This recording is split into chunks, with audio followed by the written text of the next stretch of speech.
I've been working with some early adopters of the TAO system, and it's forced me to take a look at a couple of things behind the scenes, and I've realized that there were a couple of features I wanted to add and a few database entries that I'd made some typos in.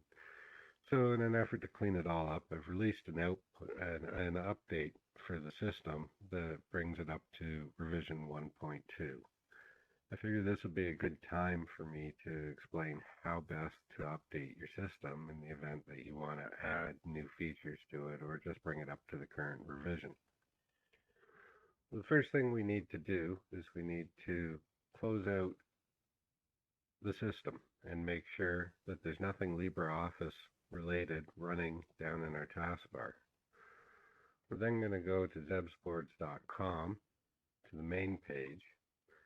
And on the main page, if you scroll down, you'll see that I've added a header in that notifies you as to what the current revision is and that there's an update available in the menu.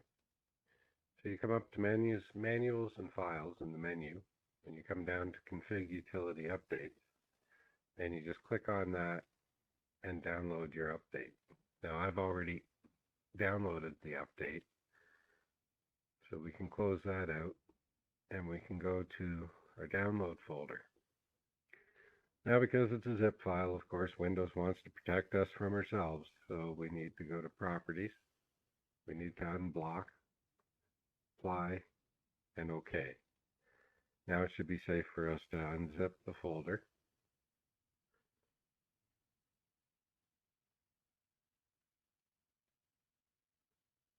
And there we have it.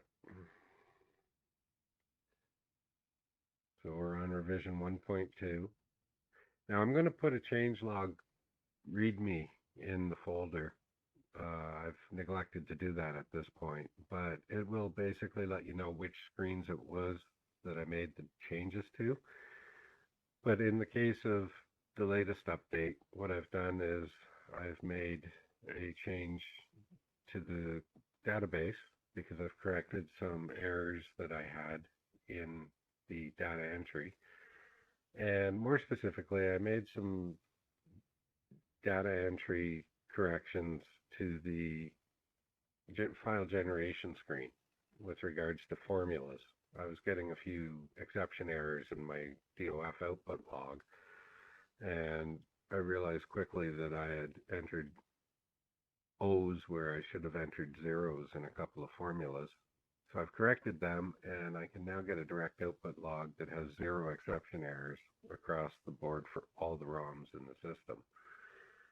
So what I'd want to do is copy the file generation screen, and I'd want to copy the database, and I'd want to take them and put them in my TAO system folder and just overwrite what I have there already. Now, something to remember with regards to that, if you drop a new database into your TAO system folder, it will overwrite your existing database, which means any custom changes that you've made to your system specifically with regards to effects that you've added to any of the ROMs, it will overwrite those and wipe them out. So I will be working on trying to figure out a way of exporting changes to the database to avoid people having to overwrite their database. But at this point in time, we're so early into the release that I don't think there's anybody out there that's got anything extra that they've added. So at this point, it's probably still a safe bet to update your database. Once you've got that accomplished, you want to go to your dashboard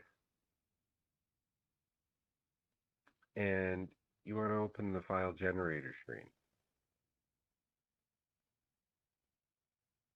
You want to come down to the config data tab, which brings you to this screen, and you want to select the import region. You want to go up to the view, down to data sources, and you want to open up your tables database, which is the TAO config data table. Now that it's populated, we want to select it, and we want to make sure that our database now matches the database that's been imported into the file generator. So we click on the data to text button, and that will bring in our new database into our new screen, or our old database into our new screen, whatever database we're running off of in the system. And basically make sure that everything's synced up so that when you go and generate your new INI file, everything is going to be synced to where you want it to be. If you were just to drop the new file into the folder, you would be loading everything in this section within the spreadsheet on the basis of whatever my database is that I use to generate the new config screen. So this just syncs everything in your system up. Now that it's finished doing the import, we can deselect that, we can deselect that, and we can come up to the floppy disk icon and we can save the file. And that's it. We can go up to view, turn off our data sources, and we've completed the update. I hope this makes that a little clearer for people going down the road. There will be changes as time goes by.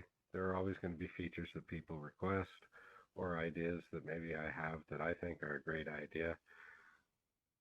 Possibly not so much for the end user, but whatever the case may be, if you have to do an update, that's how you accomplish it. At this point, we can close it out, close out our dashboard, and we are done. Thanks very much for watching, guys. There'll be more videos coming down the pipe.